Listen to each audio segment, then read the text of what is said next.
Allahu në surën Bekare, Ramazani është muaj në cilin u shpall Kur'ani. Shahru Ramadan alladhi unzila fihi al-Quran, pra muaji i Ramazanit në të cilin filloi shpallja kuranore. Ndodhi betejë e famshme e Bedrit. Betejë e Bedrit u zhvillua në ditën e 17 të Ramazanit në vitin e dytë kalendarit hijri. Betejë në të cilin muslimanët triumfuan. U shlirua Mekja në vitin e 8 hijri, dërguari sallallahu alaihi wasallam hyri me një ushtri prej 10.000 vjetësh dhe shliroi pra Mekën. Inna fatahna laka fathan mubina. Ne do ta mësojmë ty fitoshëm një fitore të madhe, ku flasin për triumfin të vërtetës ndaj të pavërtet. Ishte një çlirim paqësor, pa viktima, pa dhunë. Ky çlirim sinjalizoi fundin e adhurimit të idhujve dhe paganizmin e gadishëm në arabik dhe kthimin në adhurimin e Allahut një të vërtetë. Po në Ramazan vdiq gruaja e Muhamedit alayhis salam, Hatixha e pastër, gruaja e dashur e pejgamberit ton Muhammed alayhis salam. Dhe më shumë se 2 dekadash me sa duket ka vdekur në vitin 10 pas pejgamberllëk gjatë muajit Ramazan. Kjo e preku Muhamedit alayhis salam thellë dhe është një nga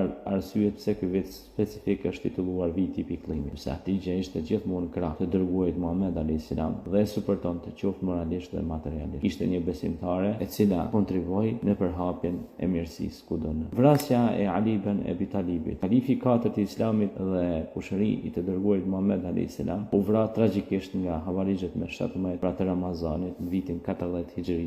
Burrat e Taifit, njerëzit e Taifit e pranuan dinin Islam. Në vitin e 9 të hijretit, në muajin e bekuar të Ramazanit, fisi nga qyteti i Taifit erdhi pranoi Islamin pas 20 viteve të armiqësisë ndaj të dërguarit ton Muhammed alayhis salam. Kur dihet rasti se si ata e gjujtën dhe me gurë dhe deshen bëtë. Po ashtu në Ramazan, Salaudin Ejupi, generali i njohur, komandanti i njohur në poshtë kryeqytetare. Në Ramazan të vitit 1987, në betejën e Kurizatave, Salaudini erdhi dhe i poshti kryeqytetar në betejën e Hatimit. Kjo betejë sinjalizoi se ishte fundi i tyre kryeqytetarëve. Kjo gjithashtu hapi rrugën që Salaudini të mbërrisë së shpejti në Jeruzalem. U mundën mongolët poshtë. Mongolët kërkuan në të gjithë tokën, pra të nduan dhe ishin vrastar. Vranë njerëz në miliona. Mamluku Sultan Kutuz i Egjiptit e kuptoi se do të merrte qendrim për të shpëtuar jo vetëm muslimanët, por edhe pjesën tjetër të popullsisë së botës nga rënimi. Pikërisht në 15 Ramazan të vitit 658 hijri, ai u hoqi muslimanët në një betejë kundër mongolëve në burimet e